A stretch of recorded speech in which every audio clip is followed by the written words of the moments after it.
Next, let's queer up lesbian culture. Lesbian couple killed in hate crime in South Africa.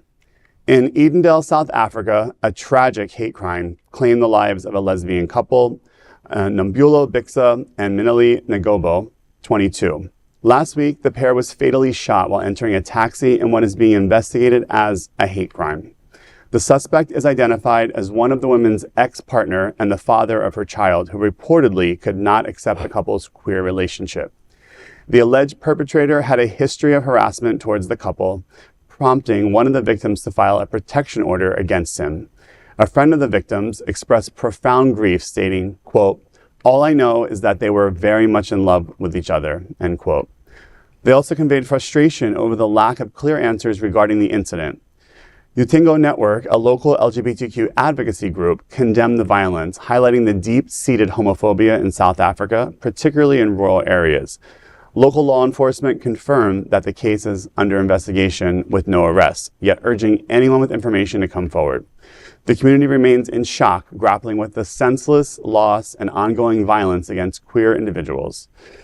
I don't think it can be stated, any stronger than, we know what has happened here in our own country, and to, kind of magnify how terrible the situation is for LGBTQ people outside of the United States, which is why, we continue to need to be the bastion of hope for this community and fight back against the attacks that are happening in our own government and our own backyard, because these messages are spreading across the world when these negative stories come out from here, that it makes it okay if it's happening in America. Absolutely. And I find, especially coming, South Africa, they were one of the first countries to be okay with gay marriage, same-sex marriage. So you kind of think we're safe, but you're really not, especially in rural pockets of Africa. Myself, being born and raised in Zimbabwe as well, I could never go back to Zimbabwe because I would probably not come out alive, which is kind of scary. And I travel the world, so it's really unfortunate. So you're right, we do have to continue being a beacon of hope here and keep on fighting the fight, right? But we also have to educate, because I think the most important thing that I understood from that story is also that the largest percentage of hate in South Africa towards the LGBTQ is from the rural communities. And so much of Africa is so rural, there's not much of an outreach to educate and explain and share lives that have common traits amongst us all, just for being human. We all love, we all live, and we all work. Pray for the families.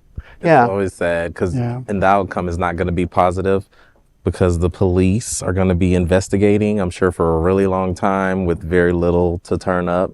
As they say, the suspect is the possible father or ex-lover. So, there's not going to be much push on that, I'm sure. And the families are going to be left, unfortunately, without their loved ones. But that is also important, because we do have such an influence on the media worldwide that, especially in this political climate, that we have to fight the negativity, the misinformation about being LGBTQ, so that it doesn't disseminate beyond who needs to hear. I mean, the reality is we don't want to continue negative coverage from politicians, and so that it's re-discussed in all these rural countries, or outside of the U.S. So vote, people, vote. The negative messages on the other side are very strong. Yeah.